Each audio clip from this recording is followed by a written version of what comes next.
പ്രവാസിയായ കലാകാരന്റെ കരവിരുതിൽ പിറവിയെടുത്ത ഗരുഡശില്പം നാട്ടുകാർക്ക് കൗതുക കാഴ്ചയായി. നൂലുവള്ളി AKG നഗറിലെ കൂടപ്ലാക്കൽ പ്രകാശനാണ് ചെമ്പൂച്ചിറ കുളക്കരയോട് ചേർന്നുള്ള ഇലഞ്ഞിത്തറയിൽ ഗരുഡശില്പം തീർത്തിട്ടുള്ളത്. 1.5 മീറ്റർ ഉയരമുള്ള ശില്പം ഇരുമ്പ് കമ്പികളും സിമന്റും മണലും ഉപയോഗിച്ചാണ് നിർമ്മിച്ചത്. വീട്ടിൽ വെച്ച് ഇരുമ്പ് കമ്പി കൊണ്ട് ഫ്രെയിം ഉണ്ടാക്കുകയാണ് ആദ്യം ചെയ്തത്. തുടർന്ന് ഈ ഫ്രെയിം കുളക്കരയിൽ കൊണ്ടുവന്ന് ഉറപ്പിച്ച ശേഷം മണലും സിമന്റും കൊണ്ട് പൊതിയുകയായിരുന്നു.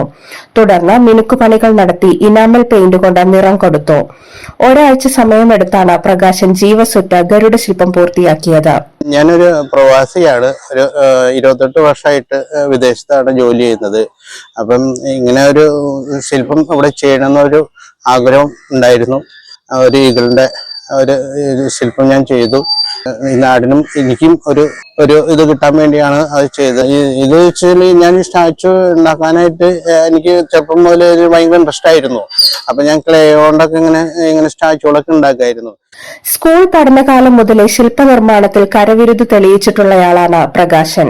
കഴിഞ്ഞ 28 വർഷമായി ഖത്തറിൽ ജോലി ചെയ്തു വരികയാണ്. ഈയിടെ നാട്ടിലെത്തിയപ്പോഴാണ് നാട്ടുകാർക്കായി പൊതുസ്ഥലത്ത് ശില്പമൊരുക്കണമെന്ന മോഹമുദിച്ചത്. ദീർഘകാലം പ്രവാസ ജീവിതത്തിൽ മുഴുകിയ പ്രകാശന്റെ കലാലോകത്തേക്കുള്ള തിരിച്ചുവരവിനു കൂടി പൊതുസ്ഥലത്തെ ഗരുഡ പ്രതിമ നിർമ്മാണം വഴിയൊരുക്കിയിരിക്കുകയാണ്. മുപ്പില്യം കോടാലി റോഡരികിലെ ചെമ്പൂച്ചിറ കുളക്കരയിലുള്ള ബസ് കാത്തിരിപ്പ് കേന്ദ്രത്തിനടുത്തായി നിർമ്മിച്ച ശില്പം ഇപ്പോൾ നാട്ടിലെ സംസാര വിഷയമാണ്.